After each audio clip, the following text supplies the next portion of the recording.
বিসমিল্লাহির রহমানির রহিম। আসসালামু আলাইকুম প্রিয় ভাই বোনেরা, কেমন আছেন? আলহামদুলিল্লাহ ভালো আছি।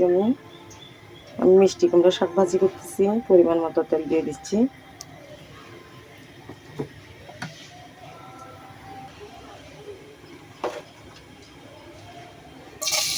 রসুন দিয়ে দিচ্ছি।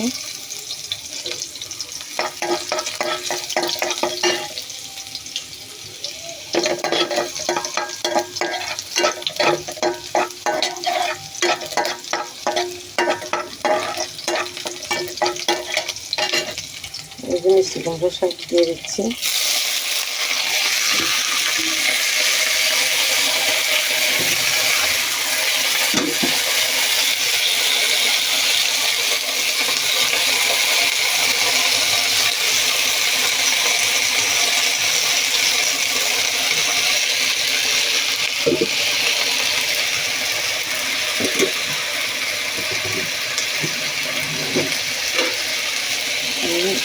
পরিমাণ মতো লবণ দিয়ে দিচ্ছি।